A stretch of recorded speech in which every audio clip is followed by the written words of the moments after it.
Hey guys, Professor Bill, Comic Book University, and the Unbeatable Squirrel Girl, issue number 43. Yeah, that's why I'm reading it right there. The War of the Realms.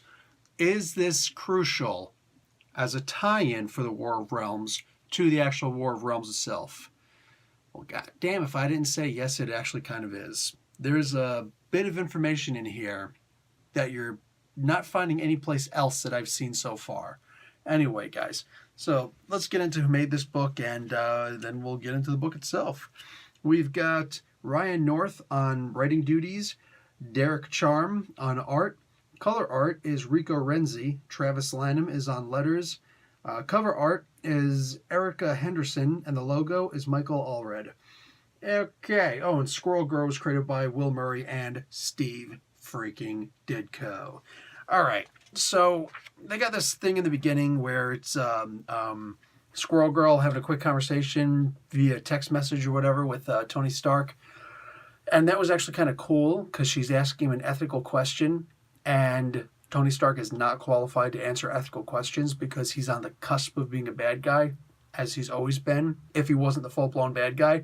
Anyway, people get so upset over that. He's not a bad guy, he's just a jerk. I think I've read more Tony Stark comic books than you. So, anyway, she goes to the negative zone with some friends. I have no idea who these people are.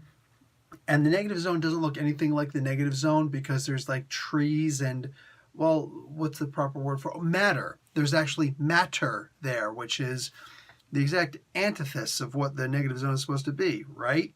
So anyway, yeah, besides physical coherency and whatnot, she's only there for a short time and then she teleports back to Earth. Now, she's not in charge of these teleportations, but she's kind of teleporting all over the place. Hopefully find out how this is going to happen, or how this is all happening. But she appears in front of Loki, and if you read War of Realms issue number 1 in the previous last week, then you know that this scene happens the very millisecond before Loki dies. That's right. You want to know how he dies? Go and read War of Realms issue number 1. It's pretty sickening. Crunch, crunch. Anyway, so we do get a whole lot of information from Loki about what Malekith has done so far, how he's separated the planet into different parts that are going to belong to different people, like who gets Africa amongst the Malekith's soldiers, who gets Europe, who gets Asia, and so on and so forth. So there is actually a lot there, a whole lot of explanations, and that kind of makes it pretty important. I'm going to tell you the end of this comic book. Ratatoskr shows up. I love Ratatoskr. There is the World Tree, Yggdrasil. I know a pretty fair amount about Norse mythology. I love Norse mythology. I know about it way more than Greek mythology. Surprise. And anyway, so in Yggdrasil, on the top, there's this eagle that doesn't have a name.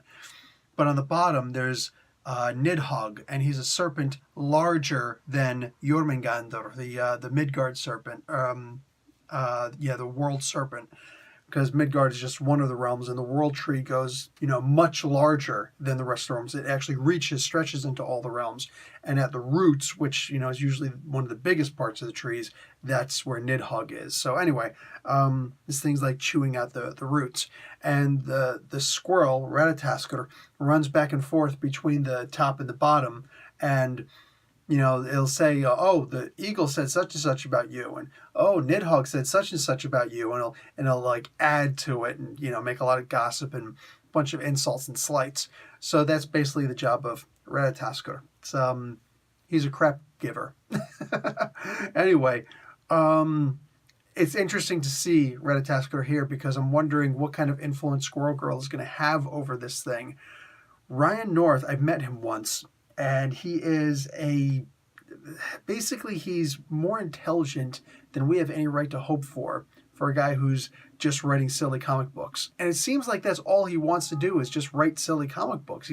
I've never seen him, at least I don't remember him, writing any serious comic books, with really important storylines. But he's got a lot of opinions with a big smile when it comes to talking about all these different comic book characters. He's also like about a half an inch taller than me or so I hate him to death. Anyway, I really like this comic book. I do. The biggest problem I have about this comic book, and I've always got to find one thing minimum to criticize about a comic book, is there is no previously in this comic book. I look through, the beginning of this book and whatnot, and it just, advertisements for some other stuff, this cute little text message thing with all the people who were involved in the book and the important notes and blah, de blah, de blah. Yeah, a whole bunch of cool stuff. And then another advertisement, it gets right into the book. I don't know anything about these other characters here. Who are these people? I have no idea who these people are. Literally, zero clue whatsoever. So this book is not very user-friendly. It's not very new reader-friendly, I should say. That being the case, does it really matter? They're going into the negative zone or not.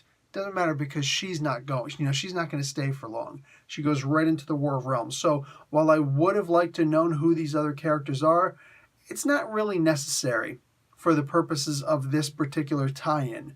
So while I have no idea who these other people are, and I do feel like I'm literally just dropping in the middle of this comic book with no way to even tread water, which way is up, for crying out loud? Look for the bubbles. Look for the bubbles.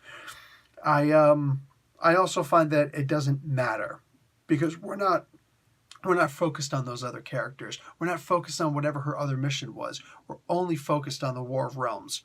That is excellent writing. And as far as the art and whatnot, it's a different style than what I'm used to reading. I'm usually not a huge fan of, this kind of art and whatnot.